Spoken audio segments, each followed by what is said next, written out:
ambassador aadan muse jibriil oo qoraana cilmi baarana Somalilandna wakiil uga noqday wadamada Ingiriiska iyo Addis Ababa oo marka midana uu African Unionka iyo IGAD u qaabilsanaa iyo Dr. Xasan Suudi oo معهدka cilmi baarista ama think tanka ISIL executive director-ka sharciga iyo amniga iyo nabartay waxna ka qoraa arrimaha amniga iyo geeska iyo siyaasadda. barnaamijkeenu wuxuu socon doonaa saacad ilaa saacad iyo bar maximum waxaanu noqon doonaa sida uu soconaya dhowr su'aalood baan weydiin doonaa. su'aalaha qaarkood waan wada weydiin laakiin qaarkood mid baan u kala weydiin. dhowrka su'aalood markaan weydiiyo xaggan kale ayaa idinka idina weydiin doonaa. ana igu soo noqonaysa haddana dhowr su'aalood oo kale follow up idinka idinku soo noqon doontaa oo ugu dambeyntiina gebagabayn doonaa haddii ay beydmo. waxa ugu weynaa caawin ka wada hadlaynaa waa اعترافka ay Somaliland iyo Israel ay اعتراafeen oo kii ugu horeeyay Somaliland la siiyaa iyo waxa ka dhashay. haddii aan ku horeysiiyo ambassador aadan waxaan weydiin lahaa muxuu اعترافka ay Israel siisay Somaliland muxuu ka dhigan yahay siyaasad ahaan diblomaasiyad ahaan iyo istaraatiijiyad ahaanba. okay waa mahadsantahay Yaasiin. hor iyo horaan de waxaan jeclahay inaan halkan ka salaamo qabanqaabiyaashii inoo soo diyaariyey kulankan oo aan ka magacaabayo Muna Hamza iyo intii kale Yaasiin oo isagu iminka inoo jooga iyo dhammaan ka soo qaybgalayaasha dhalinyarada inaan halkan ka salaamo ilaahdo waliba congratulation wixii inoo dhacay waxay ahaayeen wax ay tahay inaynu mar walba hoosta ka xariiqno mar walba aynu isu tahneedayno waxa kale oo ay tahay inaynu hoosta ka xariiqno iyaduna de challengeska inagu furmay iyo cadaawadda inagu furantay waxaasoo dhan inaynu de ka hadallo oo xusno oo hoosta ka xariiqno weeye. hor iyo horaan meesha waxa اعترافku de muddo dheer ayaynu hawl weyn oo aynu qabsanay oo gudaha aynu ka qabsanay oo qayrkeennii kale ee xaggaa joogay Soomaaliya ay qabsan kari waayeen. wax la yidhaahdo dowlad dhis iyo wax la yidhaahdo dimuqraadiyad isku lamaan. dowlad dhiska oo laba ka kooban oo aynu isku dhafnay modern qaabkii modernka ahaa ee dowladda iyo qaabkeennii hore ee traditionka ahaa oo isaguna dee ahaa character dimuqraadiya geedka hoostiisa iyo gartii iyo inagoo ka bilownay dowlad dhiska aynu ka bilownay maaha inay cid kale wax inoo samayso. markii 10 sano oo dagaala aynu ku soo jiray markii ay burburtay dowladdii kaligitaniska ahayd ee xamar markii waliba ay adkaatay in Soomaalidu isu timaado oo dowlad dhisato taana ay sabab u ahayd anigu saan rumaysanahay iyadoo oo markiiba 28 February uu Cali Mahdi dowlad kaga dhawaaqay Muqdisho isaga oo aan iyadoo markaa Burco aynu joogno oo laga tashaday la leeyahay maxaa la sameeyaa oo allahu naxariis axmed siilaani uu warqad ka soo qoray london oo uu soo barboos gareeyey soomaalidu ha isu timaado oo dowlad wada jira ha la dhiso cali khaliifna allahu naxariis uu ka soo jawaabay oo waxoogaa isna hoos ka soo xariiqay oo burco aanu joogno oo la leeyahay dee waxa soomaalida maanta u furane haddii siyaad barre meesha ka baxay waa inaynu laysu yimaadaa dowlad wada jir la dhisaa xamar bay ka burburtay cali mahdi baa dowlad dhisay maxaan ku dhahdaa state city ka dhisay xamar sidii baa city statekaas xamar uga dhisan yahay sidii baan loo doonayn in cid kale ay maxaan ku dhahdaa kusoo biiri mooyaane aan wada tashano oo wax soomaalidu wada leedahay hala dhiso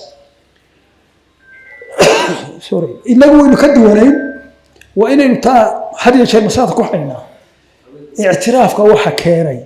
maaha oo keliya in dowlado shisheeye danahooda ay ka arkeen dowlado shisheeye iyo quwado shisheeye iyo fikrado aqooneed intuba waxay markiiba ay ilaa iyo maxaan ku dhahdaa 1991kii hawlihii aynu haynay oo ahaa dowlad dhiska ayaa cid waliba xogagaan u ahayd israa'iilla kuwaasay ka mid ahayd marka la isbarbar dhigo xamar waxa ka jira iyo waxa halkaynan ka jira laba waxoo aada u kala duwan dabeedna waxaa la gartay in cidda leh xaqa iyo priority in la siiyo inay halkan tahay anigu london baa cahdigii maxaan ku dhahdaa daahir yaale kaahin london baa la ii diray inaan ka noqdo wakiilka somaliland ee united kingdom qoladaasu qolo aynu aada isu niqiin bay ahayd markiiba madaxay igu qaadeen waxay ii geeyeen oo i bareen commonwealthka secretariatka oo ku yaala buildingka maxaan ku dhahdaa baarlamaanka ingiriiska xoghaynta ayaan la shiri jiray oo mar walba ii yeedhayay waxa uu ahaa markaa diin u ahaa safiirka new zealand oo ahaa nin weyn oo wasiirka beeraha ahaan jiray oo halkaa madaxa inagu sita waxaanu isla gaadhnay inay commonwealthku ay baasboorkeena aqbalaan ciyaaraha laynagu daro barlamaankeena aynu ka qayb gallo laakiin mid baa jirtay wasaaradda arrimaha dibadda iyo secretariatka commonwealthku sanad walba markuu dhammaado waa la yeedhi jiray iyadoo khubaro kale oo dee arrimaha africa khubaro oona loo yeedhayo waxaa la odhanayay bal sanadka somaliland waxay qabsatay iyo waxa ka xumaaday hala daraaseeyo hala qiimeeyo markaasaa rag khubara oo dee xogagaal ah markaasaa waxaa la soo saari jiray dhaliilo badan mid baa ugu weynayd maaha institution building keliya maaha keliya dee intaasoo waxoo aynu 100% ku fiicannahayna waa la soo bandhigaya waxa ugu weynayd war waxaan wanaagsanay somaliland qabsanaysaa raadhiis ma leeyihiin wax yacni sustainability ma leeyihiin maxaa yeelay sanad walba marka doorashada soo dhowday way isqabsataan goormaa joojinaysaan annagana weydiiya aqoon ictiraaf haddaanu ingiriiska nahay oo billi laakiin waa inaanu ku kalsoonahay sustainability-ga waxaan wanaagsan ay qabsanaysaa inay waarayaan taasay ahayd mar dambe oo aan joogay halkan Ethiopia African Unionka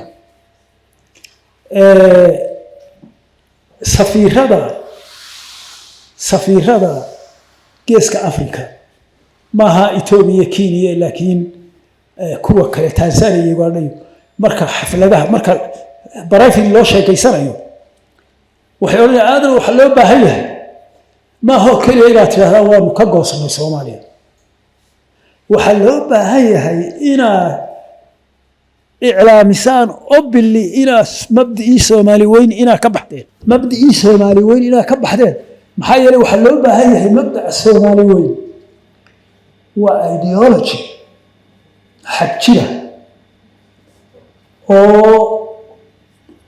دتك كو خصبة يا دتك سومالية وقادين يتشوغا أما كين يتشوغا أنا في يتشبوت كو خصبة إلا وإلا إنا يسوق قلان حيدامك Soomaali weyn taa hadda ka baxdaan deeg waa safiirada maaha official yani laakiin xanta idin ku sheegaya ina ka baxdaan Soomaali weyn laano Soomaali weyn waa iridintiisan xajira kaasna meel shishe ayuu geyn karaa ummadda taasuna waxay ahayd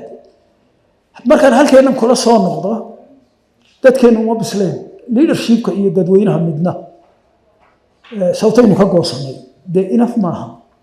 أوكي تاسواتها يعني كل إيران وحوين بحرية كل كوحوي أنت بدل السؤال هيكون إيمان دوتا لكن موضوع حتى توس أقرأ وموضوع وين أو بالعرن مركا تريد وحسب الدليل oo change uu imanayo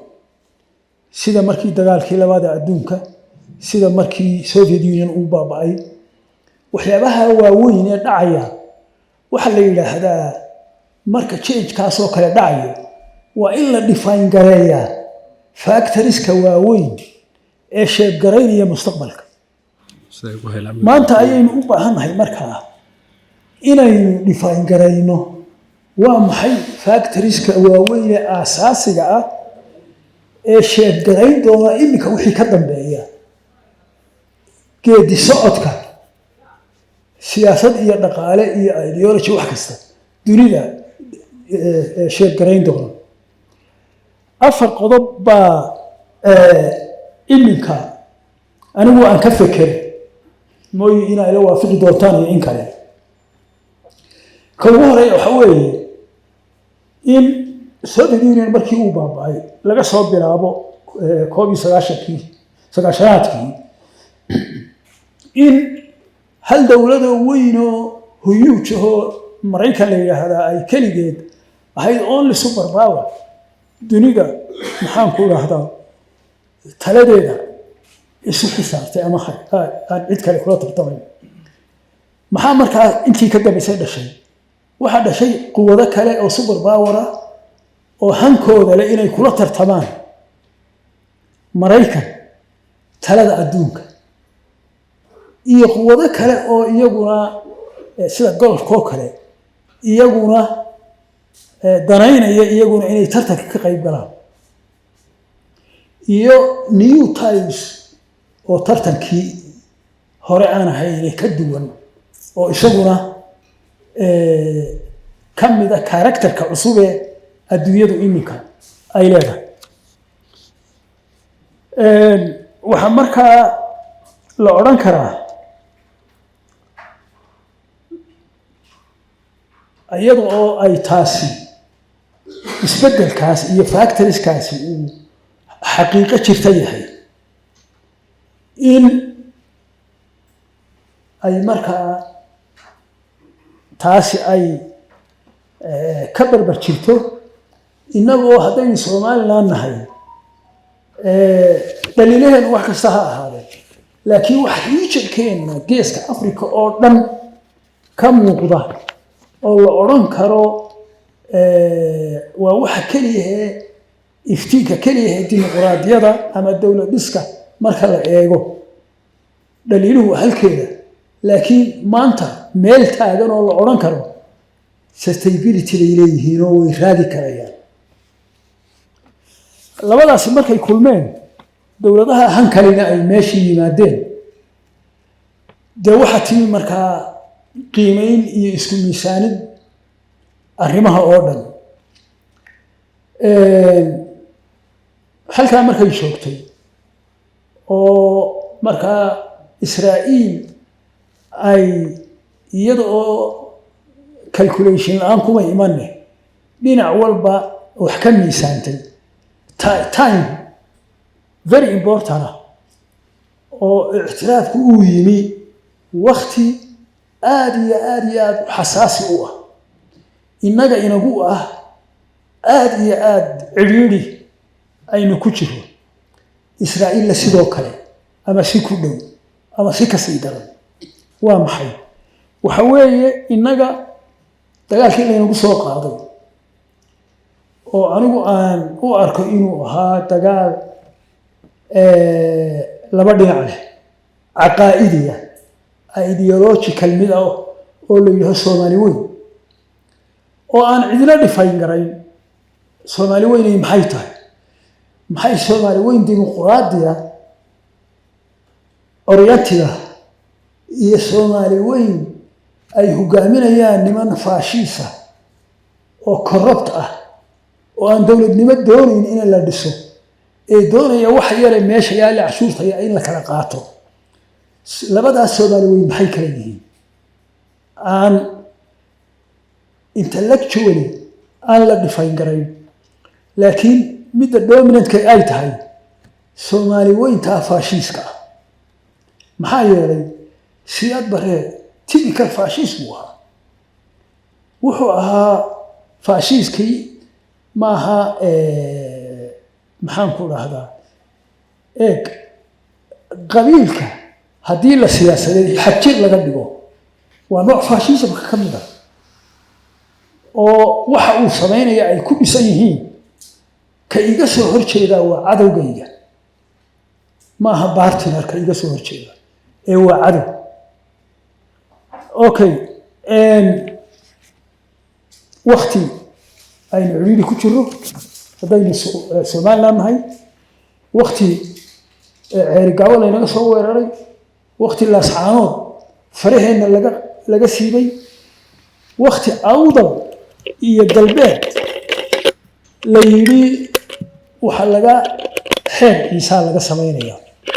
kaasoo aynu ognahay ujeedadiisa iyo meesha laga soo abaabulay inay ahayd Somaliland halkan hal laga saaro iyadana halkaasaynu joogno ciriiriga intaa la eg baynu ku jireen xagga Israa'iil haddaynu noqono maxaa jiray xagga Israa'iil waxa jiray isqabad ama iska horimaad 70 sano socday oo laakiin diinna ku dhisnaa siyaasad iyo ku dhisnaa quwadihii iska soo horjeeday dhinaca carabta iyo dhinaca Israa'iil markii hore sidaa ogtihiin xaggana PLO baa jirtay oo secular ahayd xaggan kalena Israa'iil waxa jiray Labour Party iyo center cilmaaniyo oo secular quwado aan diini ahayn yani diini markaan leeyahay yani quwado aan ku shaqaynayn mabda'a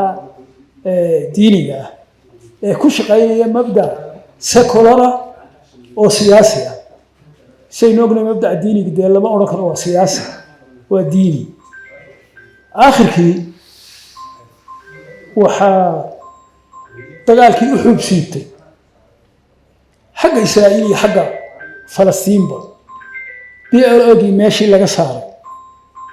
oo ama de iyagu yani maxaan ku dhahdaa weaknesskoodana u jeed maxaan ku dhahdaa hawshii ay ahayd inay qabtaan qaban waayeen dabaydna xag jirkii Falastiin oo Xamaas ay horboodayso iyo jihaad iyo waxaas inay la wareegaan initiative-kii maxaan ku dhahdaa halgalka October 7 2023 wixii dhacay oo ay Xamaas dagaalkii ay qaaday dhinaca kalena Israa'iil waxa looga arkay inuu yahay dagaal maxaan ku raahdaa nolosha ku nololeed ama geeri halkaa hadday maraysay tartan cusubna uu soo galay dunidii quwado badan oo danaynaya geeska Afrikana ay soo baxeen dee waxay yimi Israa'iil inay calculate garaysay waxa ay qabanayso maaha yani اعتراف كما إن جس عاطفة وحكيني يعني حسابتا يوحى محن كل هذا كذب يسلي نقنيا إيه هلكا أن كير نقدر مركي عن لندن UK كها وكيل كسومالان لو يجوينه أو إسرائيل وإسوا أبرج كريه سؤال كريه نقول ما سؤال كلا توصي تحسين نقول ما تعطونه سؤال تا إسرائيل سؤال توصي نقول من أي تعطى سؤال كبيس هاوي نوضو بس تا نكبر إنه سؤالها كتير وحمركا محن كل هذا أنا ما دو أبرشي سيسكا يو أسوكو يو محن كل هذا challenge سيسكو لابد وفالid لابد وويه هنا ويشيلان ده هرت إسرائيل دولة حجبي يري هيوي لكن ما إنفلونس كود الله أولها الدنيا كلها يهين وقوة عالمية وهي وأي كذب بأيام السؤال هيكون ما دون تاي فورس وين أو اللي هذا اللون هي culture أي لا يهين integration أي لا يهين western values أي الدنيا أوردن meel aanay ku jirin waa yartahay influence-koodu waa weyn marka dee Israa'iil waa dowlad integration la qaadatay culture-ka cilmiga awoodaha khaasatan dee maaragtay technology-ga maareynta sida loo maareeyo masala waxyaabaha inaga inoo daro biyaha iyo maxaan ku rahdaa iyo beeraha iyo militariga iyo technology militariga wax badan oo awooda oo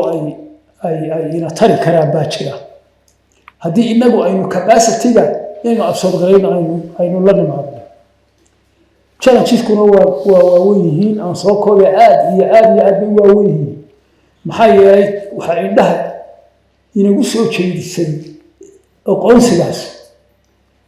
quwadihii وحلا وحي سومالي وين لعرجي يعقل بي قبائلك وقبيل لعيبك ها يقرشان بني آدم قرشانو أيها وحوين له لكن وح حمل شوغا وح قرشانه ضاعدا مو مقدار طبعا نوح يقول شيء سي regional maxaan ku rahdaa iyo international intaba China maxaan ku rahdaa iyo maxaan ku rahdaa dee laakiin mid baan aaminsana waxa weeye iminka inagu opportunitiska inoo furmay waxaynu ku handalgarayn karaa baan qabaa inaga iyo Ethiopia iyo Imaaraadkoo isku duuban وحلفي إنه أنت أصلا لسمينا حلفي إسرائيل حلفي الميليتري كهد ما يتصور وحكي لكن سيد الله بالقرين يو هرو مركا إيه مشاكل أنت بار متكلي عن كسو كوبا يا هو very important وحوي محا إنك سومالا هذين محي إن لقد بني مقابله تاسي أنا very clear بيتاي سانس لا وحوي waxaynu qaban karaa iyo waxa muhiimka ah iyo top priority waxa weeye gudaheena factor ka dabadda wuu ku saacidaa wuu ku kabaa laakiin ka kuwa gudaha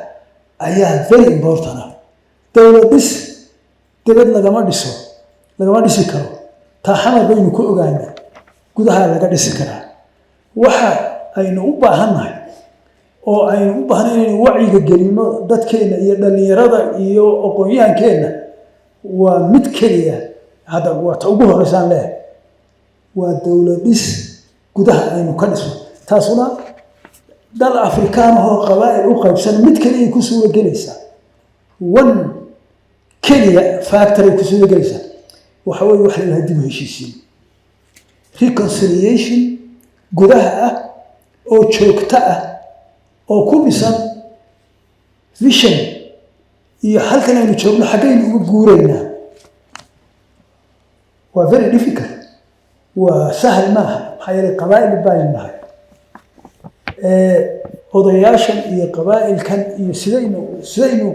sidaynu uga gudbi karaynaa waa arrin u baahan in daraasad iyo maxaanku idhaahdaa had iyo jeer joogto ah dib u heshiin labada systemna inay inoo kala cad yihiin mid waxaa weeye systemkeennii ahaa geedka hoostiisa iyo garta iyo gubaabada iyo arrinka midna waxay modern state sida loo dhisayo taasi wayna ogno waqtigay qaadanaysaa expectationku waa khatar iminka yacni madaxweyne cusub baa yimi haddaynu nahno wax walba maanta hal la dhiso ma suuragelayso sidii waqti loo siin lahaa sidii loola talin lahaa waxaasoo dhan waxay u yaalliin kulligeen bay inoo yaalliin yaasiin baa wuxuu leeyahy soo qaadi ahlan wasahlan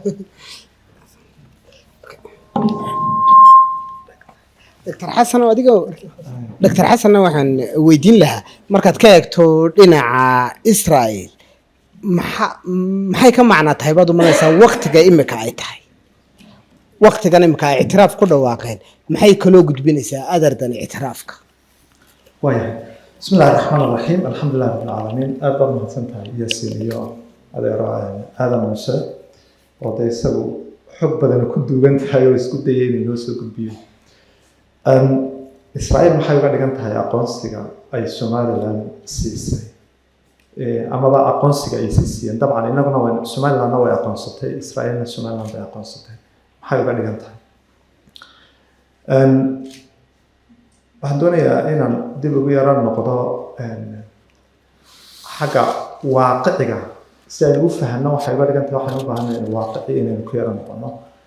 marka in yar aan ku naabtee 2017 intii ka dambeysay waxaa la isla aaminsan yahay in uu socdo nidaamkii caalamiga ahaa inuu isbeddel ku socdo dadka xag jirka qaarkood waxay leeyihiin in burbur ku socdo لكن الجرارة واحد يصير فهم سيء هاي إن إسبدل وقصة إسبدل كاسم عليه ده وحلا جاي أربعة حتى هدي أنا الصورة كان أو وقت جندو إن دومينان باور كدنيا ده كتلسي US هي إن عند أقصى الله قاعدين لكن إن لو الصور لواده أو هو هاي ينبالك إنه صاير هذا أي أوبرانته taas markaa waxay keentay in tartanku xoogaysto tartanka xoogaysanaya wuxuu keensaday markaa in noomiskii dunida laga sameeyey xoogeeda intii ka dambeysay dagaalkii labaad ee duniyada gaar ahaanna haddana intii ka dambeysay burburkii Soviyetka inaynu arkayno in uu ku socdo xoqan ama furfur inuu ku socdo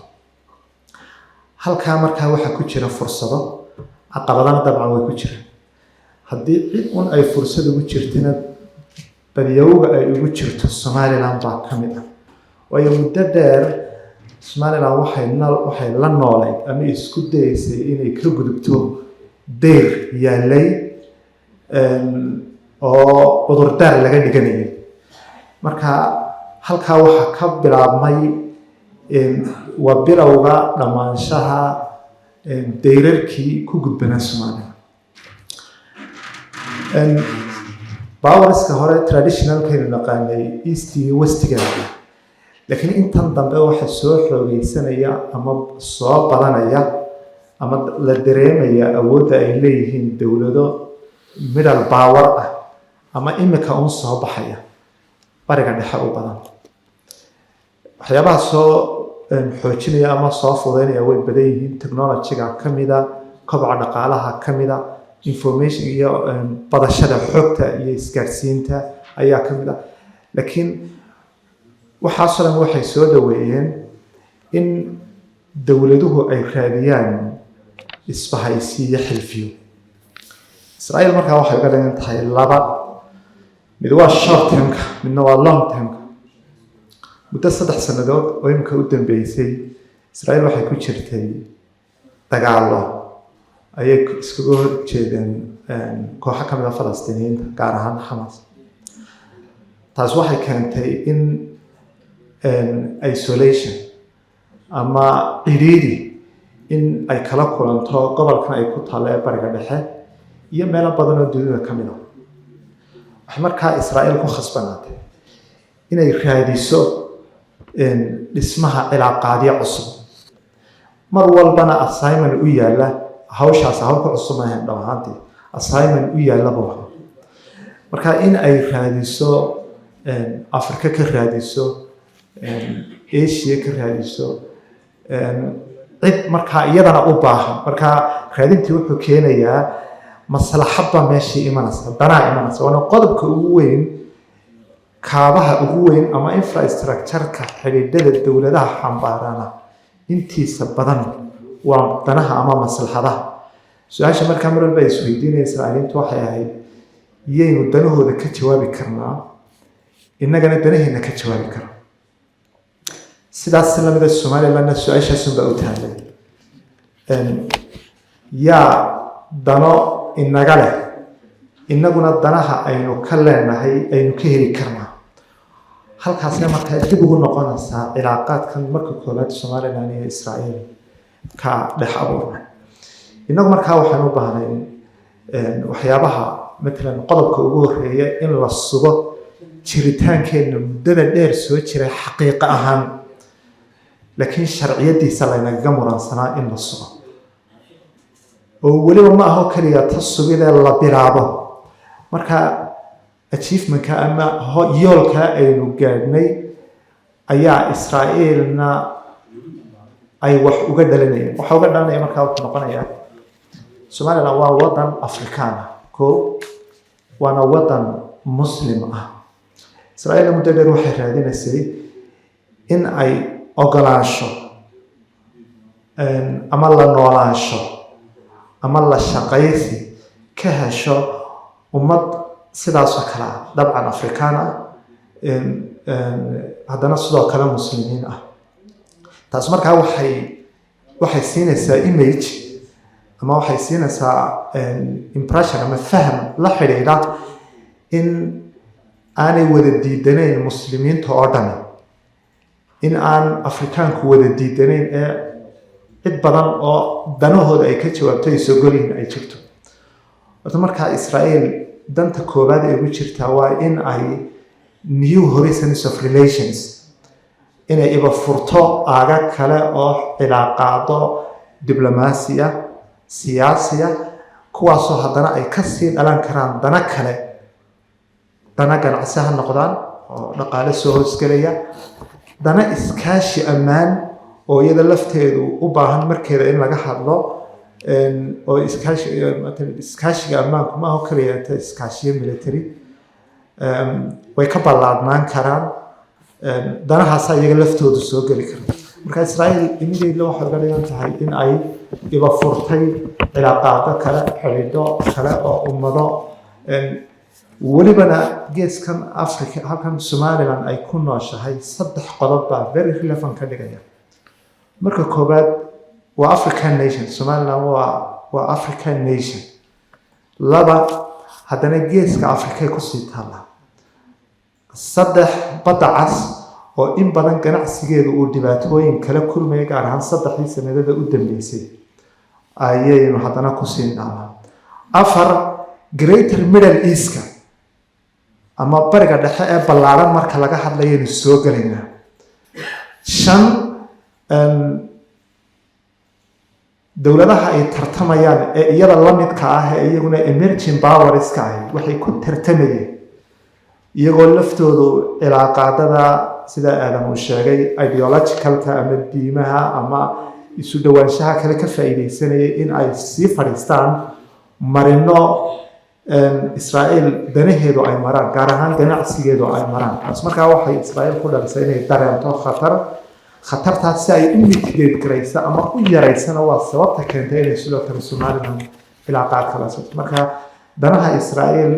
waday ee ay Somaliland kula mucaamilaysa meelahaas loo nisbayn karo. hal imbarashan uma doonayna inaan idin la wadaago idinkiyo dadka kale ka soo qayb galayba waxaad moodaa su'aashii hore aad baa u sharaxdeen labadiinuba marka wixii dambe soo kooba haddii kale su'aalaha ka wada gaarsiin mayno saacadaynu haysano marka aadan waxaan doonayay ambassador inaan ku weydiiyo xidhiidhada Israel sida dad badan ay qabaan imika uun may bilaabmeen xidhiidho xilliyo hore yara dhacay gaar ahaan xilligii daahir yaale ugu yaraan maxaad u sheegi kartaa dadka adoo soo koobaya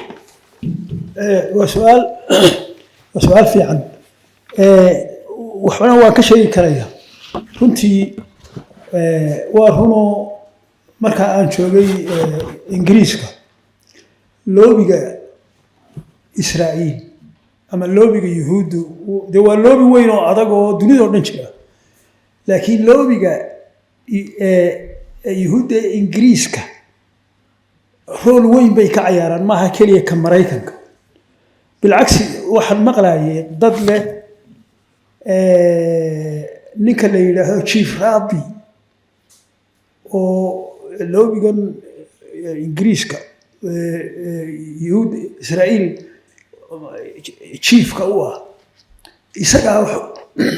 xukumo baan maqlay dhammaan adduunka dhan loobiga way ila soo xulleen nin iska caadi ahoo ayaa subaxii yimi xafiiska sidaa isma ka sheegeen waxaan doonayaa inaan aynu isbaranno anigu waxaan ka tirsanahay waxaan ahay maxaan ku odayaasha East London waxaan leeyahay West London waan ogahay ina Somaliland waan danaynaa ballan baan doonaynaa inaad noo qabato annagoo dhowr qof ah magacyadii iyo waxaasaan ka qoray ballan baan u qabtay way yimaadeen waxay yidhahdeen waxaan doonaynaa waan isu kaa sheegaynaa annagu waxaan nahay dadka diinta haysta oo maxaan ku dhahdaa East London West London degan waxaan doonaynaa inaanu safaaradda Somaliland xiriir la sameeyno waxa markaa ila joogo oo magaalada yimi Xaaji Cabdulqaadir kii lahaa hoteelka Mansuur oo runtii ahaa nin caalami ah yani ma ahayn shakhsi caadi ma ahayn waxa nin aqoon-yahan oo aad iyo aad xaaji qoladaas jirtay maxaa tala ah inta yadii xafiiska joogtay dawada ka tashanno waxaanu ku heshiinay aan u yeedhno oo aan aragno oo aan maxaan ku dhahdaa wala waxay sheegayaan Xaaji Cabdulqaadirna nala joogo noo kaale Xaaji Cabdulqaadir waanu ballaminay way noo yimaadeen laba nin baa noo yimi waxay yiraahdeen wax weyn baanu idinla qaban karaa haddaad tihiin xafiiskan Somaliland halkan wax weyn baan idinla qaban karaa waxaanu ninkan businessman-ka abaan Xaaji Cabdulqaadir ayaan u interview gareeyay waxay yiraahdeen waanu idin casumaynaa intiina waxaanu idinku casumaynaa meel la yiraahdo diplomatic club oo ay leeyihiin diblomaasiyiinta oo dhammiyo maxaan ku rahaa center weyn oo dee cajaa'iba halkaas quraac baanu idinku casumaynaa halkii baanu tagnay ay nagu casumeen halkaasaa xidhiidhkaasi noo bilaabmay dee annaguna waxaan doonaynaa inaan dunida waxa uu sida khaarijiye ah markaa ingiriiska nin yahuudiya laakiin dee aan David Miliband oo dee aan yahuudi ahayna dee ku abtirsada laakiin ahaa isaga aabihii Miliband wuxuu ahaa isagoo sideed jiraba dagaalkii dunida lala soo baxsado Germany laga keeno dabeedna iskuulada number 1 buu noqday dabeedna historygii British Empire buu sidaa u eegay wuxuu yidhi waa bullshit waynu bedelaynaa gebigeedaba dee UK oo dhan wuxuu ka noqday aqoonyahan number 1 taariikhdii buu sidii doonayay u qoray oo laga yaabay sida uu wanaag waa aabihii markaa David baa ka markaa soo khaarajiyay dee waxaan doonaynaa isagana inaan isbarana adigu si aan usoo koobo waxa weeye markii dambe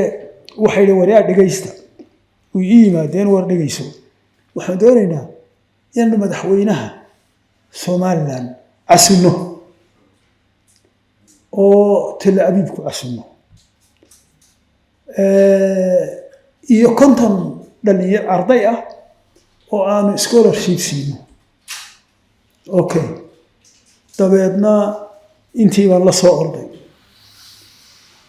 waan imi madaxweyne baan u keenay madaxweynuhu dee waa inuu la tashadaa dadkiisa bal aadan iga yar maqro maalintaa ii kaado waanu imiyo markii aan dadkii la tashaday wuxuu yidhi daahir markii aan la tashaday waxay u badan yihiin dadku inay leeyihiin carabta inagu colaadinayse bal arrinkaa dib inoogu dhig iyagana informationkaas ee waqtigu kuma habboone ee mar kaleynu ka dhigiye marka horta nimankani 60kiina dee iyagaa ugu horreeyey wax Somaliland ixtiraafa marka intaa way doonayeen markii dambe waxay dhaheen waxaan doonaynaa inaanu wafti laba qofa oo soo eega berbera oo waxaa jira aahaar berbera nagaga samaysan oo aan doonayn soo eegno nin innaga ahoo ay iyagu korsadeen oo la joogo oo aanu isnaqaano markaa iyo nin kaley soo direen markaa dee waan sii keenay arrimaha dabadda iyo waan isla garanay laakiin si maxaan ku lahaa dad ban way yimaadeen berbere yimaadeen aahaar ay ka mid tahay macbad ay iyagu leeyihiin waxaasay soo eegeen way soo noqdeen horta intaasaana dhex martay berigaa okay waad mahadsantahay intaanan xasan u gudbin sanadku muxuu ahaa 2008 ma 2009 2010 doorashadii wax yar ka hor xasan Dr. Xasan adiga waxaan ku weydiin lahaa reactionkii ka yimi aad buu u kala duwanaa gaar ahaan regionka iyo kuwa aan regionka ahaynba ha ugu sii daraadaan Turkey Soomaaliya Djibouti maxaad u malaynaysaa imika bilmasalan Turkey oo kale ma wuxuu difaacayay danaha uu isagu leeyahay oo aaminsan yahay ictiraafka Somaliland waxbu ka luminaya mise wax kaloo aan la fahansanayn baa jira markaad eegto sida uu uga dagaal badan yahay Chinese iyo wadamada kale Djibouti mar kale aynu iyada ku soo noqon doonaa adoo soo koobaya waa runaan reaction kala duwan baa positive iyo negative balahaaba run ahaantii dhacay gudaha iyo dibaddana run ahaantii ka dhacay kuwa dibadda kuwa positive laftooda way ku jireen may wada negative run ahaantii ahayn sida dad badan ay u dhigaan haddaan ka bilaabo matalan afrikaanka si yaro brief u sheego waynu u soo noqonaynaa kuwa waayahay soo dagaalka manada turkiga oo kale haddaanu imaado dhowr dhinac baa laga eegi karaa reactionka uu ka bixiyay dabcan negative buu ahaa dhowr dhinac baa laga eegi karaa danaha uu horta turkigu dee wuxuu ka mid yahay dowladahan u tartamaya waa emerging powerska iyaga iyo imaaraadka iyo israa'iilida iyo waa dowladahan waa powerskan ku tartamaya saameynta iyo khayraadkan afrika gaar ahaan geeskan afrika kusii yaala turkiga maxaa motivate garaynaya ama muxuu daar level u qaadanayaa miyuu somalilandna gaar ula dheelgareeyo soomaaliyana gaar ula dheelgareeyo hadduu xataa sidaa doonayo doodo badan oo caynkaas way jira laakiin waxay kusoo ururaysaa laba aragtiyood baa jira mid waxa weeyaan turkigu wuxuu isku dayayaa laftiisu in baayar uu mar lahaa inuu dib u soo celiyo soo celintii markaa footprintiskii meelihii beri hore ay ku yaaleen guud ahaan nidaamka imika turkiga ka taliya waxaa loo tunsayay in badanna lagu naqdiya in iyaga laftoodu dhaqanka irredentistiska ay leeyihiin oo dowlado statista imika jira ay rabaan inay dib muxuu ahaye majaxaabiyaan ama influencekoodii hoos keenaan taas waa dood sidaa u jirta dood kale iyadana jirto ah resourcekan iyo khayraadkan uu maal gashaday ee uu muddo isugu nabayay oo uu isagoo magaca diinta ku gabanaya magaca taariikhda ku gabanaya uu meelo ka mid a soomaaliya maal gashaday ayay somaliland soo hoos gelaysay taasina waa dood kale jirta laakiin waxaan isleeyahay talabada xoogani waa turkiga waxa ugu badan inay u motivate garaynaya inuu yahay dhaqanka irredentiska doonaya inuu soo nooleeyo in baayar ber hore uu lahaan jiray sidaas awgeedna isku daya meelihii uu hore footprintka ugu lahaa inuu hoos geeyo muxuu undermine gareeyo mana run ahaantii qarsado oo mishinada diblomaasiyadda geeskan afrika ka jooga in badan waxay signal gareeyaan ama isku dayaan inay somaliland u muujiyaan dhaqanno loo arki karo cadaawad oo bal matalan markay hoosgaraynayaan ama la shirayaan dadyow aan somaliland muxuu ahaye dadka ka soo horjeeda waxay taasoo kale signal garaynaysaa siyaasadda uu muxuu ahaye madaxa ku hayo saddex su'aalood baynu xaggaa dadka siin doonaa then I will add a few more questions السلام عليكم أدير إن أنا بسؤال شيء لبدي نبوي دينكو تحلق إيسا إن واحد دوني أنتي إما كتنبه دكتور حسن ويسوق إما تركي كشيء تركي I think إن أنا عرفت ذا تركي واحد في الإنجليزي قالوا له he backed the dark horse because يسوق actually foreign minister كودا بشيء واحد really دونيين berbere iyo Gulf of Aden laakiin wuxuu quwadiisii waxay moodayeen inay Somaliland force garayn karayaan to come back to the fold of Somalia ama Greater Somalia sidoo aad sheegay inkastoo Greater Somalia anigu aan believe karaysan inaanay jirinba because kirinkii shanaad goonibu u baxay NFD, when I was young, NFD baa la odhan jiray Northern Frontier District in Kenya isaguna gooni buu u baxo now awal separate buu ka ahaa Kenya imika Kenya ku milmay waa dad baa laga soo doortaa baarlamaankay ku jiraan wadankii waxa NFD waxa loo qaybiyay counties maxay haday Djibouti-na dee waaba iyadu afweyn wadanka haysta iska gooday marka maxay haday Somaliland iyo Soomaaliya waxa la isugu khasbayo Greater Somalia ma jirto haddii shanta Soomaaliyeed la isu keenayo wala la shantii Soomaaliyeed baa la isu keenayo I don't think anybody would mind maxay ahayd that would be a different topic marka maxay ahayd Turkiga isagu in xitaa foreign minister kooda uu sheegay maxay ahayd nin admiral ahaa uu sheegay maxay ahayd and he said that waxay ku talagaleen oo fort bay ka dhigeen the biggest embassy bay ka dhisteen in Hamar oo maxay ahayd in wuxuu ninka admiral ku sheegay it's like a fortress we can sustain a civil war bukuleye it is built for that purpose. Military camp code it is also we took it into consideration. Marka they backed the wrong horse. Imikana they are crying over spilt milk.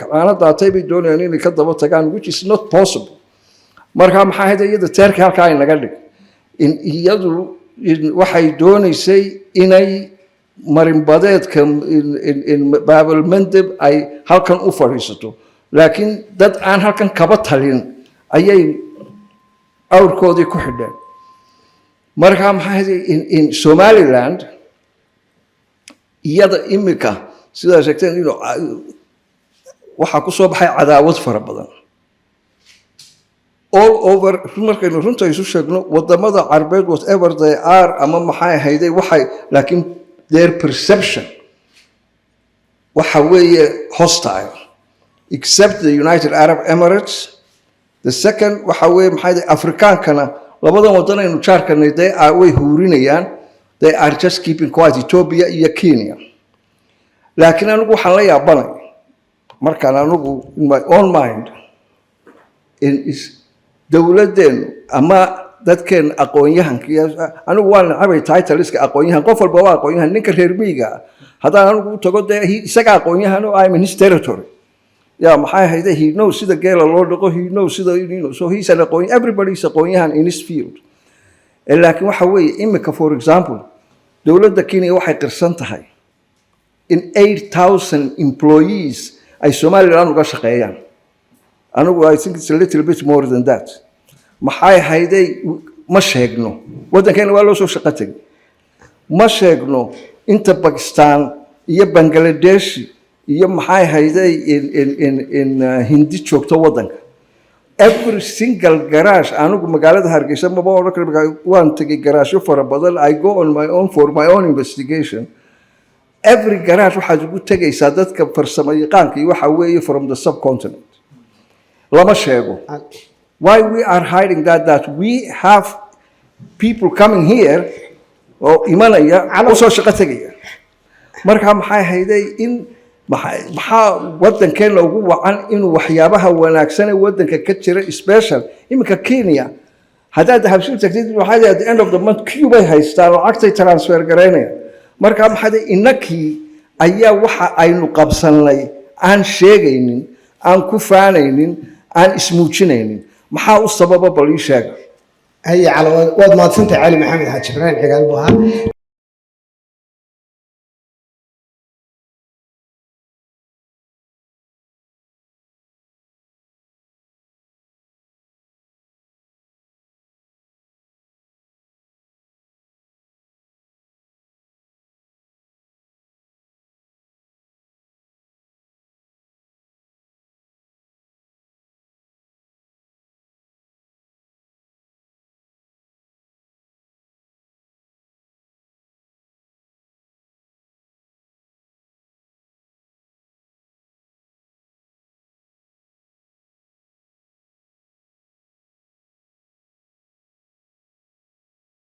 بسم الله الرحمن الرحيم. لما أنتي وسلامتين تتكلم لنا يا أخويان كي عزب ماشي سقوط من أولاد. أنا وقت مركو هراء أنا جاي أنا علاقات جارة أنا قد حيو بدل ما صاحب النهاية. وحنا هذه شر أهانين أقوياء هنا أو لبل كسومالي وحكو أنا لا إسكاليس لبل كسر رأيك وأنا لا إسكالية.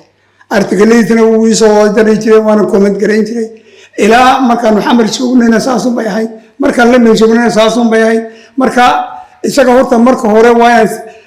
saab saabiyaysa waana u ducayna wako hadiya sheer anigu marka laga saara xagga research service-ka isaga waa saddex nooc baa loo aborosh gareyn karaa marka research sameynayso mid waxa weeyaan inaad position diineed qaadato xagga diinta ka analyse ko diinta ayaskeeda leedahay gaarka ah waxa dhacay wuxuu dhacay midna waxa weeyaan sida hanti waraaga oo objective analysis gooniya iyaguna leh dhankooda raaca midna waa dadka liberalka ah dhalinyarada guud ahaan inta research ka jecel way fiican tahay saddexda way ballaarinaysaa maskaxdaada saddexda noocba inaad wada dhegaysato waa saddexdan baa loo kala askaraynaya marka analysis waliba waxa uu ku dhisan yahay waa inaad fahamtaa waxay ballaarinaysaa aragtidaada su'aasha laakiin anu economist baan ku interested waxa weeyaan horta midna waxa meesha ku jirtaa imika hadalka qofka dhagaystaa wuxuu moodi karaa inaan imika sharxayno inaan waxaynu ictiraafka u qaadan waynu qaadan ictiraafka Israa'iil waynu la ictiraafna waynu stage-ka waynu gudubnay waxay xusuusisay stage baa markiina editugi markaana waanu soognuuna jidee ayay sanamti ku murgi jirtay biladhan 82 ma Etoobiyaynu tagnaa mise ma tagno oo dadku barxaaf oo hab ka soo taagan yihiin kii kale leeyahay xaqeen ka dagaalami karnaa haddaan tagno waa stage markii la tagay laakiin nimanka qoladan marna kuwa kaftan mujaahidiintu ay galeen meesha ay tageen qasab ay ku noqotay ninkii wala kala inuu tagay la bamgaray oo qaay marka stage kan imika inagu ma ixtiraam baan u gudubnay waxay stage ka yaala meesha yahay mitigation ka waxay nagu soo socda risks xagga economiga bamku waa dhalinyarada bamku soo socda waa dhalinyarada haddaan dhalinyarada la jihayn oo resource loo helinna waa inaanu resource income distribution baa ugu weyn nin haykaroon maanta dhegeysanaya baa wuxuu yidhi masaarida bamka ugu weyn maanta iyo maalintii horeba waxa weeyaan markaan daaqada aqalkayga sidaa uga eego middle classkii masaarida ahaa intaasoo baabuuraba maraya meesha nimankii dowladda middle classkii baa la burburiyey buri middle class weynna waynu leedahay innagana imika middle classkii ninkii waxaynoo ninka shaqaalii 300 buu qaadanaya soo ma income distribution-ka waa in la address gareeya wixii lagu address gareynayana waxa weeye in lagu dadaalo in lacag la helo la invest gareeyo at the same time inflation inaan ilaalino waa shay way had yeeshee anaga banganka waxa la yiraahdaa war maxaa lacagta aw kacday expenditure-kii dawladdu galaysa baa lacagta kicinaya expenditure-kiina dawladdu baa gacanta ku haysata isaga marka askar ha qaramayso dad hana la soo qoro shaqaashan kuno shaqaalaha la qoro dagaal ku furmo waa expenditure mar hadduu expenditure soo baxana dee waa inflation baa soo baxaya anaga marka waxaan ku controlaa inaan niraano bal weerkaadino imka oo biniga shakhsiga aan bixinay maaka banka wakiilka ma yahay marka sidaa awgeed su'aasheedu waxa weeyaan waa maxay mitigationska ugu waaweyn waa maxaynu aad u maleynaysaa inay yihiin risk tan kale waxaan kelmad ma ku daraya xagga dibadda anu wali waxaan qabaa inaan message-keenu ahaado saddex dowladood oo Soomaaliya wax dhib oo ku jira ma jiro 22 dowladood carbeed baa jira Soomaalinimadana way caawinaysaa faa'iido u taraysaana ma jiro dadka Soomaalida ana cidna lama celin waa elite uma haysanaa xukun haysata marka aan ku hadiye share message-keenu positive ahaado saddex dowladood Soomaaliya waxay dhimaysaa ma jirto haday 22 dowladood carbeed ba jiraan wassalaamu calaykum warahmatullahi haddaba su'aalaha inaad si kooban uga joogtaan Dr. Taani iyo Cali Maxamed Xaaji Ibraahim iyo inankiidii weydiiyey shaqada maxay imika saameyn dharsaa yeelanaysaa Somaliland maxaa matala natiijo degdeg laga yaabaa inay hesho horta su'aashaas waxay ku xiran tahay Somaliland sidaba ugu diyaarsantay inay ka faa'iido ma ho kaliya taa اعتراف كان إسرائيل هديبة اعتراف كوين تاكسي بطاق وكلا يجود أهم مركز فل سفر ستيت نقلنا محينو كفى إذا نوحي كحرنتي بحيث سمعنا ديارستي أما رأي إنك هو ديار سنكرتا هذا لكن تنسي لو ويري ما دو إسرائيل وحنا جايبا لو وحيابات با أرتب مركز كوبات ملف فربنا وحنا جابا هنا capacity support إسرائيل وحيابا عن كنت وحكم ده water technology technology-ga beeraha waliba dhulka dry land-ka sida noo kale laakiin haddana mar labaad su'aashu waxay ku soo noqonaysaa inagu inaynu ka faa'iideysano institutionally wasaaradaheena la tacalluqa hay'adaheena la tacalluqa ganacsatadeena bulshadeena lafteedu siday ugu diyaarsan tahay bay ku soo noqonaysaa taas waa taa dhanka kale dhinaca ammaanka iskaashi baynu ka samayn karnaa ciidamadeenu matalan qalabeyntoodu dee muddo dheer ciidamadu waxyaabaha qalabeyntoodu uguna kharashka badan tahay uguna hawsha badan tahay technology-ga ay ku qalbaysan yihiin gaar ahaan marka la isu diyaarinayo xaaladan ay nili dunidu way isbedelaysaa waa laga yaabaa inaynu capacity-gooda in la dhiso u baahan doono technology-ga in lagu qalabeeyo u baahan doono taa lafteeduna sidaas lamida diyaarsanay bay u baahan tahay manpowerka ha noqoto da-dooda ha noqoto aqoonta basic ee marka hore ay tahay in ay ciidamada ku beertaynu u baahannahay kuwaasaa kamid a sidoo kale waxyaabahan ka faa'iidi karno waxaa kaloonu ka faa'iidi karnaa israa'iil diblomaasiyadeedu waa influential meelo badan bay joogtaa somaliland presencekeeda meelaha faraha badan maalintii dhawtaba matal in madaxweynaha lagu invite gareeyo forum intaasoo qof ay ku wada cashaynayaan maaha wax iska dhacay wax laga shaqeeyey laysla ogaa informal sessionskaasna inta badan waa kuwa go-aano waaweyn oo masiiriya marka dambe dhaca ama la maqlo waa meelaha ay kasoo bilaabmaan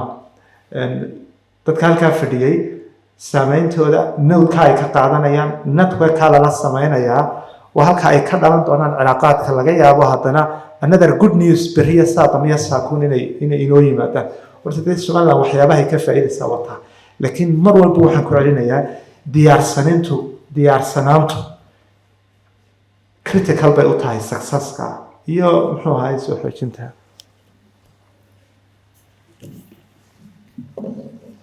su-aali maxaad ku daraysaa jawaabtii inankaasoo kale waxayna weydiiyey maxaa fursado degdega ka dhalanaya maxaa fursado dhaqsaa ka dhalanaya ictiraafka tii maxamed taani baa iyana taagan oo mitigationka maxaynu ku mitigate garayn karnaa riskiska ka iman kara marka adoo soo koobaya waa hagaag waa su-aalo caaqibo leh anigu waxaan xoogga saari lahaa su-aashii maxamed doctor maxamed uu soo jeediyay ahayd limitationkeenu maxay yihiin yani ma la define garayn karaa limitationkeena taa laba qodob baan anigu ka odhan lahaa mid waxa weeye waa conceptka ama mafhuumka limitationka naftiisa midna waxa weeye dhinacii practicalka ahaa limitationkeena ugu weyn oo dee inala qabo africa badan iyo adduunka saddexaad iyo waxa weeye dee waxa jira waxa la yidhaha stage of development bani aadamku marba heer buu joogaa xagga teknolojiyada xagga fahamka iyo xagga yani institution building intaba dalalkeena soo korayo limitationkiisa ugu weyn waxa weeye waa xagga mafhuumka lianno haddii aanu jirin wax la yidhaha fogaan arag ama halkaa la joogo xaggee looga guurayaa haddaanay jirin taana bani aadamku wuu soo maray intii uu jiray oo dhan mar walba meesha ay jirto trend fikriga waxa weeye dad isku xidhan oo aqoon-yahana oo mujtamaca u iftiimiya xaaladda jirta iyo halka looga guurayo taa aqoon-yahanka keliya baa samayn kara siyaasiyiintu ma samayn karaan limitationkeena ugu weyn waxa weeye trend fikriya oo isku xidhan oo masalan dee xisbiyadeenna iyagaa samayn lahaa laakiin dee ma jirto heer koritaanoo ay ku sameeyeen trend fikriya oo progressive oo dadka yani fogaan araga ma jirto marka halkaa waxaynu ka garanaynaa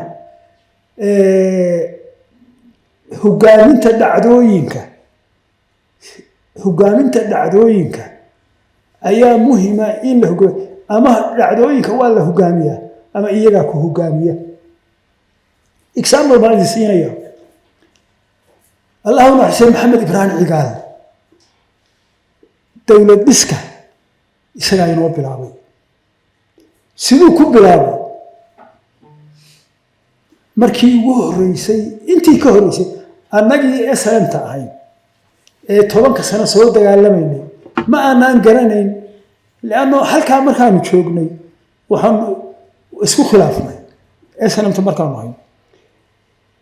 aan siyaad halla rido way isku waafaqsanay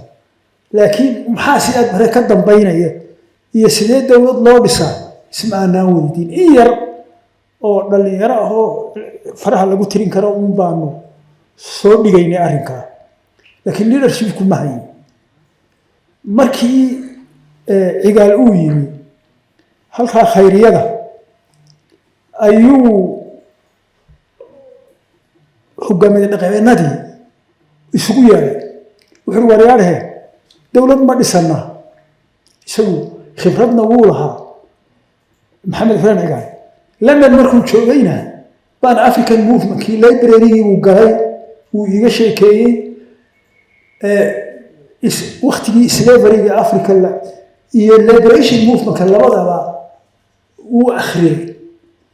dabeed dowlad dhiska wuu khibradna wuu ku lahaa wuxuu yihi odayaashii halkan intuu isugu yeedhay maroodi jeex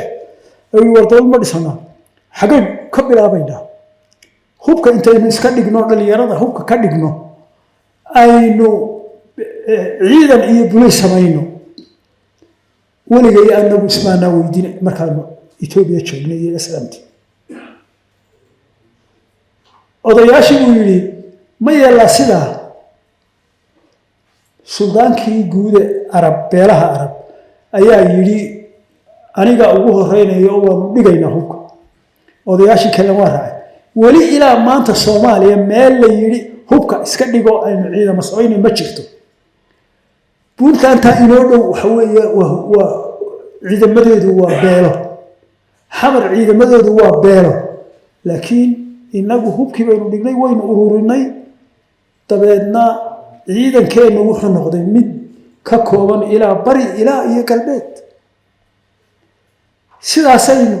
dabeedna wuxuu sameeyey maxamed xuseen cigaal wuxuu sameeyey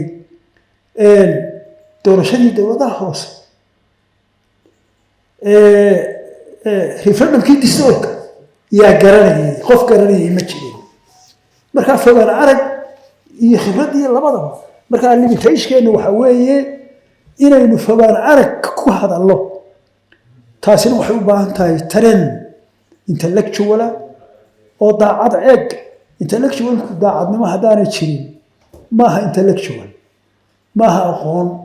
daacadnimo iyo mintidnimo ayaa loo baahan yahay hay su-aalahaynu kusoo noqon doonaa laba su-aalood baan siin doonaa intaynaan publica haddana ku noqon idinkoo soo koobaya adna su-aal baan ku siin xasanna su-aal adiga aadan waxaan weydiin lahaa emergency sessionkii ka dhacay security councilka ay isugu yimaadeen markii somaliland israa'iil ictiraaftay waxaa danjire ku-xigeenka maraykanku danjire xigeenka maraykanku wuxuu ka difaacay go-aanka israa'iil inay xaq u leedahay cidda xidhiidh la samaysanayso isagoo sheegaya haddana inay one Somalia policy ay iyagu weli ay sii wadayaan laakiin president Trump oo si yara dadban uga yara hadlay arrinka waanu eegaynaa buuri intaa markaad isu eegto maxaa kaaga baxay adiga intaa markaan isku eego diplomatically intaa markaan isku eego horta diplomacy waxa la yidhaha waa art of the possible waxa ku jira yani art diblomaasiyadeed baa ku jira halkaa marka uu wakiilkii maraykanku marka uu leeyahay israa'iil xaq bay u leedahay cidday doonayso inay ictiraafto anigu inta yar khibradda ah iyo haddaan isu geeyo waxaan ka fahmayaa in ama aan ogahay xidhiidhka maraykan iyo dee israa'iil iyo cultureka ka dhexeeya waxaan anigu ka soo qaadayaa in arrinkaa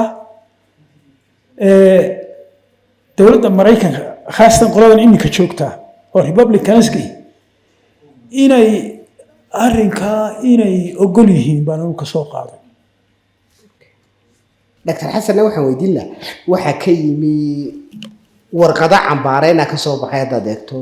African Unionka oo commissionkooda afayeen u hadlay ama Arab League ama OIC-ga oo dhammaantood sheegaya uun Somaliland cambaaraynaya ictiraafka la siiyey inkastay African Unionku aanay Israa'iil haddana ay omit gareeyeen oo aanay xusin laakiin dhammaantood waxay wada sheegayeen inay Bandera Box-kii ayay aada u xuseeyeen inay furayso iyadoo inay ognahay 21 sano ka hor inay African Unionka laftoodu fact finding missionkii ay soo saartay inaanay Somaliland case-koodu extremely justified yahay oo aanay bandara boxkiina furay maxaa aad u malaynaysaa in ay halkaa ku jirto sideese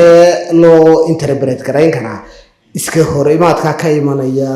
even within the African Union waya marka kuwa warqadaha iyo cambaareynaha laftooda marka la eego anigu waxaan isla wax laga baqaa kuma jiraan laba dhinacba waa laga eegi karaa horta waa marka koobaad sida aan nidhi African Unionku ama midowga Afrikaanku wuxuu buu qayb ka yahay nidaamka caalamiga ah ee aan nidhi gilgil ama ruuxan baa ku socda ayuu ka mid yahay ruuxanka ku socda reaction-ka marka iyagu ay ka bixinayaan ama statement-kan ay soo saareen wuxuu buu qayb ka yahay jawaabaha ay bixinayaan laakiin dhanka kale Somaliland waxa ugu jira war fiican oo ah aqoonsiga caadiyan stateska bixiya dawladaha Afrikaanka marka in badan oo kamid ah gaar ahaanna laba dawladood oo anchor states ah ama rukun u ah geeskan Afrika ama Afrika oo dhanba inaanay Somaliland ka hor iman lafteedu waa tilmaan fiican oo siinaysa inaanay ugu yaraan waxba ka qabin in Somaliland ay noqoto wadan madax bannaan oo xor ah ta kale aan hal su'aal baan labadiinaba idin siin lahaa maxaa ugu dambeyn u malaynaysan what can be an options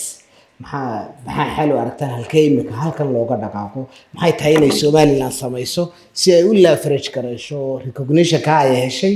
maxay tahay inaanay samayn ama ay tahay inay samayso si khatara jiri kara ay uga badbaadi karto idinku soo koobiyo points-kana taabanaya halkan halkee bay Somaliland uga dhaqaaqaysaa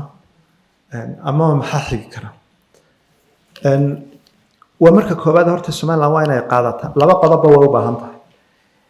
horta dareen waa inay soo diyaarisaa ama qaadataa in badan oo nidaamo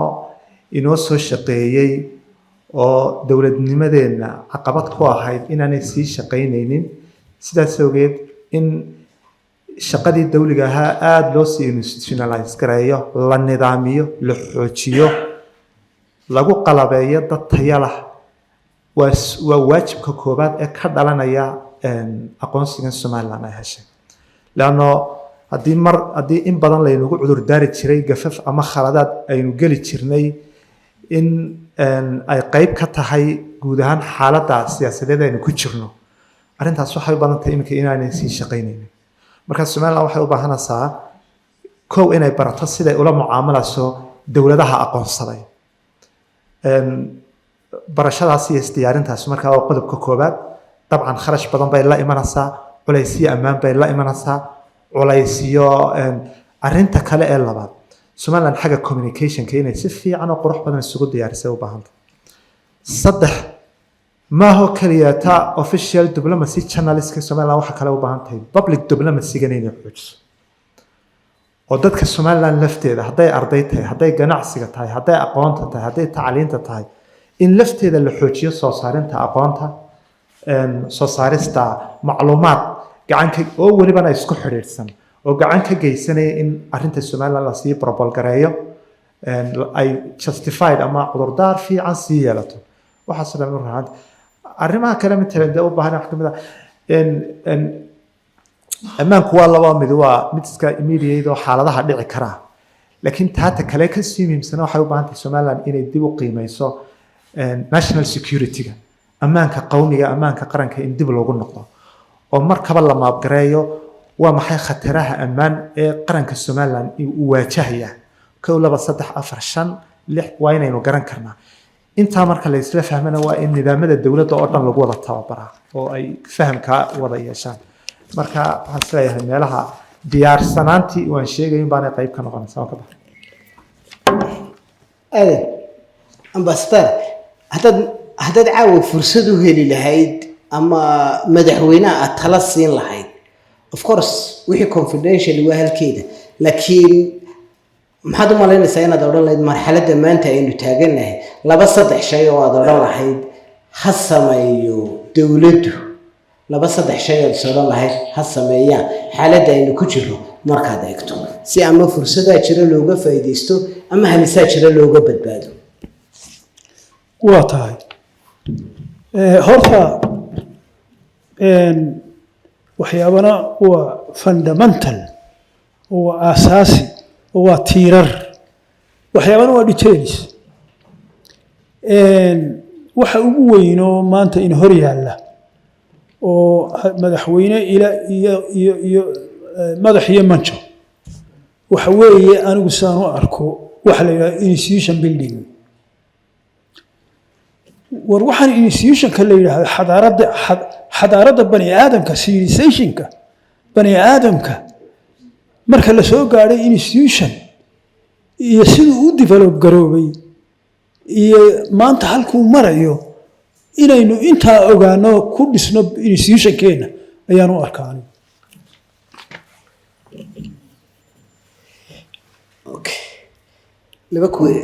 laba question baynu siinaynaa deetna waynu soo xidhanaynaa su-aal baan xasan baan weydiin doonaa deena aadan markii ay soo baxday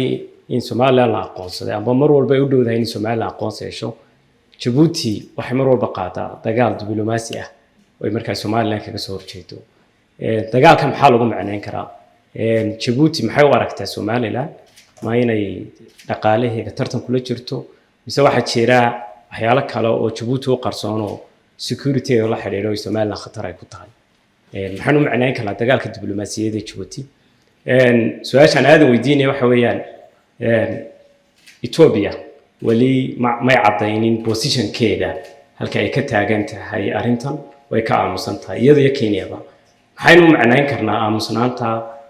ina wali ayna positionkooda ayna cadayn bismillaahir rahmaanir rahiim waxaan jecel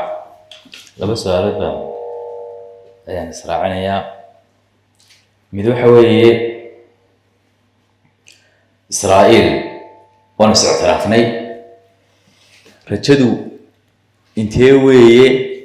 inay Israa'iil ka shaqeynayso wadamo kale inaga caawinayso wadamo kale inay ictiraafaan mise sidan bayada ugu jirtaa dantu oo kaligeedu inay ictiraaftaabay kulay daneedu noo soo gashay daneedu ugu dhamaanaya haddii se ay nagala shaqeynayso wadamo kale inay ictiraafaan rajaynta leeg ka qabtaan inay ina qaadi karto su-aasheeda kale waxa ku saabsan tahay amniga waynu ognahay oo narrative baa laga soo abuuray xamar la diimeynaya ictiraafkii oo xuquuqdii falastiiniyad interestkii islaamka ictiraafkiinu soo caqabad yahay laga dhigayo sidee dadkeena u jihayn karnaa inagoo counter narrative sameynayna kaa kulidii ah in our institution building iyo in maxay hayday in dadka la wacyi geliyo iyo in you are talking about a long term in program waxaan doonayaa why waxba uga oran weydeen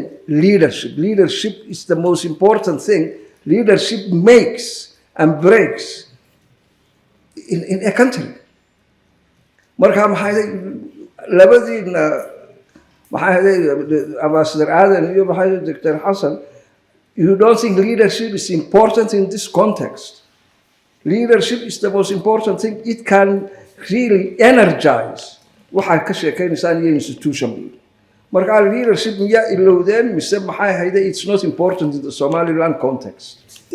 su-aashii xamse uu soo jeediyo ahayd xagga Ethiopia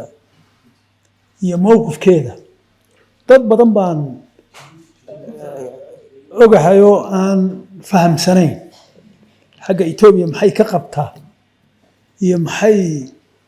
arrinta ixtiraamka xagga ka taagan tahay iyo xagga iskaashiga waxaan u malaynayaa dadka waxoogaa xogagaal u abaana filaya inaan ahay qolo waftiyo maalin dhawey diimina waan arko waan iswaraysanay horena waan u ogaa Ethiopia maanta waxay taagan yihiin mowqif ah arrinkaa ay Israa'iil ku dhawaaqeen oo dee hadda inay gaadho xagga cadowgeennana maaha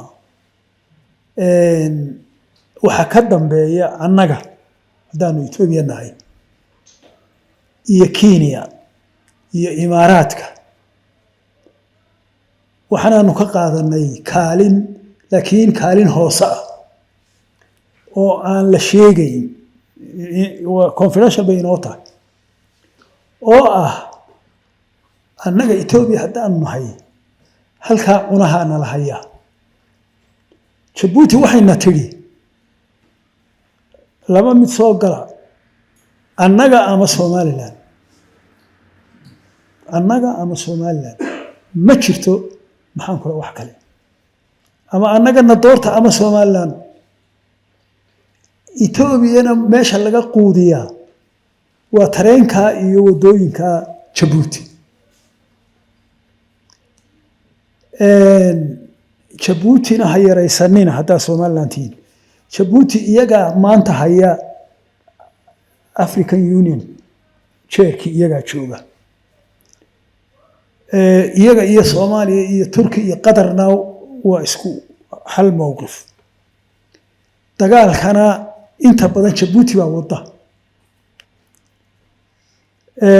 annaga halkaasaanu joognaa laakiin annaga ka dambayna arrimaha Etoobiya anigu taas sidaasaan u ogahay oo xaqiiqo ah oo aan anigu ogahay marka taas waa taa qodobka kale leadershipka arrintaas waa arrin conceptual waa concept what kind of leadership iyo muxuu yahay iyo goormuu soo bixi kara waa cilmi dhan oo social maxaan ku rahdaa iyo political ba waxa la yiraahdaa ummad waliba leadershipka ay geydo iyadaas keensata leadership kama yimaado meel kale dadkaas uu ka soo dhex baxaa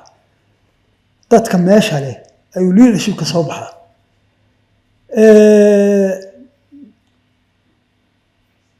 ummad walibana leadershipka ay geydo iyada keensata mid cir ka soo dhacaya ma jiro marka leadershipku qualitiesku uu leeyahayna way jirtaa laakiin anigu waxaan qabaa dadweynaha ayaa qayb ka qaadan kara koritaanka leadershipka iyo wacyigiisa intaba wataan idin leeyahay trend fikriya oo ummadda hore u wada iyo fogaan arag baa ayaa aasaas koritaanka bulsho kasta u ah taas haddaanay jirin dee leadershipkuna waa la mid waa nafsa level haddaan usoo noqoteena anigu waxaan qabaa dariiqadii aynu raacnay oo ahaa dib u heshiisiinta aasaas inoo ah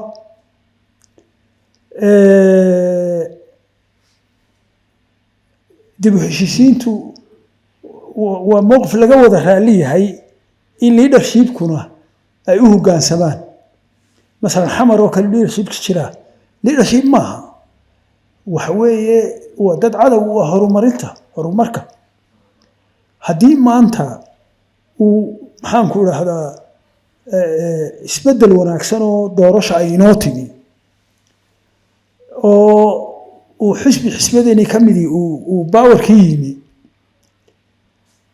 ilaa haddana ay ina midaysay arrintan ictiraafku waxa uun muhiima inaynu midnimada ilaalino kuna ilaalino mid keliya dib u heshiisiin joogto ah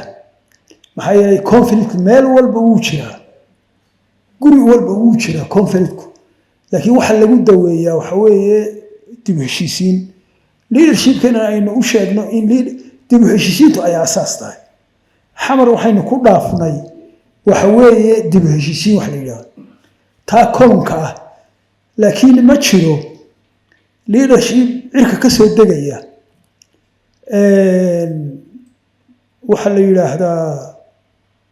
marka dowladii islaamka marka loo noqdo cumar cabdilcasiis cumar bin khadaab qualities baa jiray maantana qualities baa jira ka horumarsan kuwii berigii hore maxaa yeelay cilmi baa soo kordhay marka anigu waxaan qabaa leadershipka innagaa samaysanayna cirka inooga iman maayo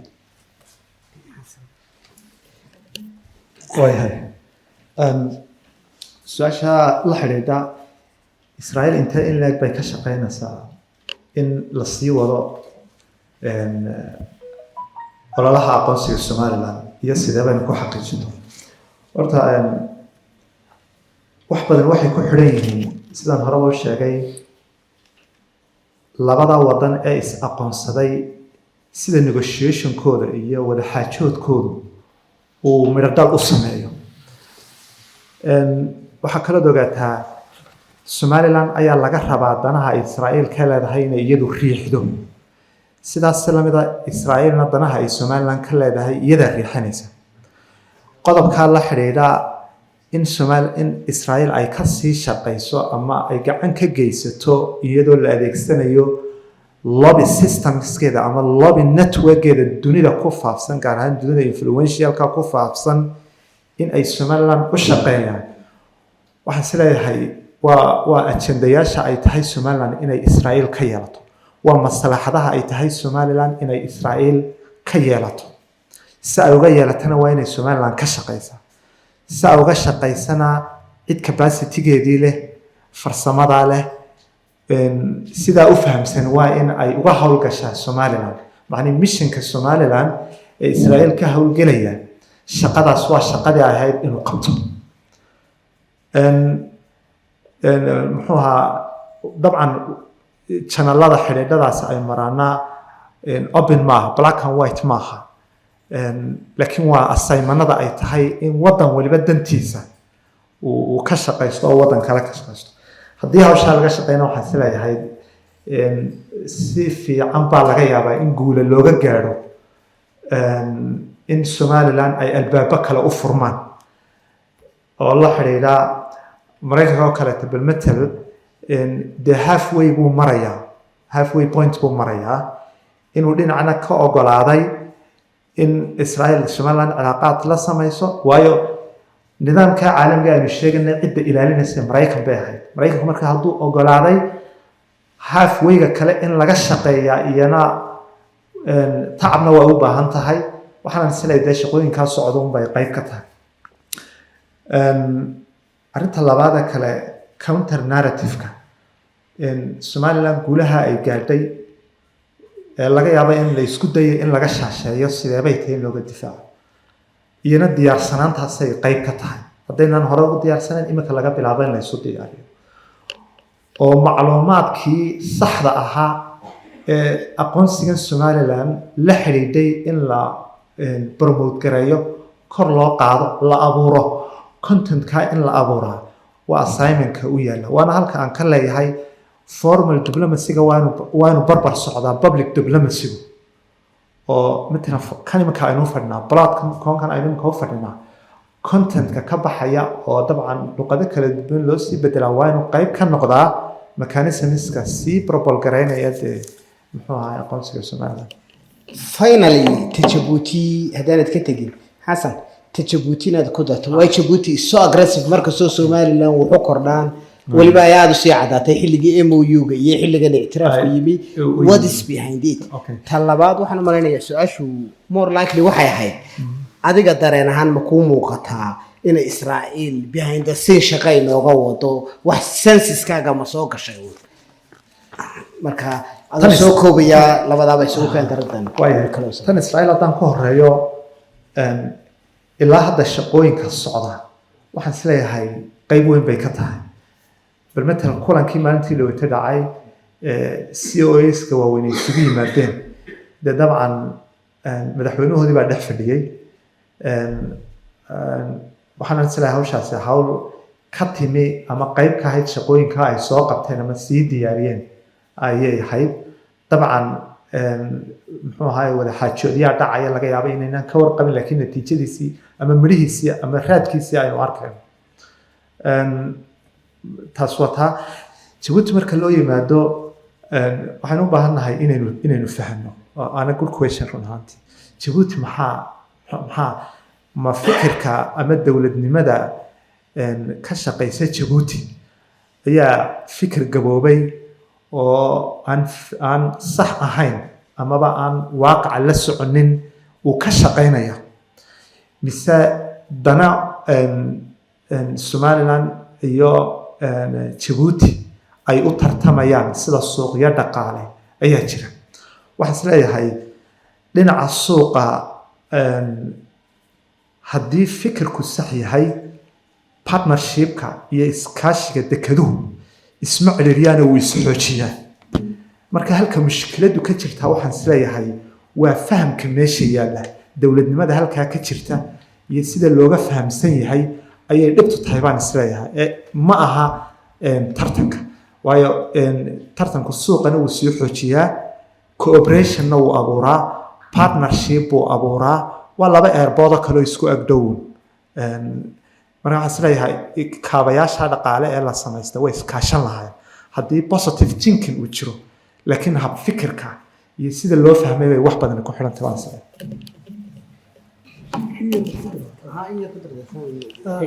taa in yar baan ku darayaa xasan si fiican buu u dhigay jabuuti dhibta weyn oo aynu u keennay waxa weeye waxaynu dhisnay namuudij model dowlad dhis oo teeda ka duwan oo ay u arkeen madaxda jabuuti ay u aragtay inuu qaawiyey dadka hortiisii example baan idin siinayaa malla sanaawi ayaa madaxweyne cigaal wuxuu ku yidhi dee war waa naga horreysaanoo waana kashifteen ceebtayadiibaa dunida eeg intellectual buu ahaa maxaan ku dhahaa malla sanaawi geeska oo dhan iyo waynu kashifnay waxaynu samaynay dimuqraadiyad iyo peaceful transition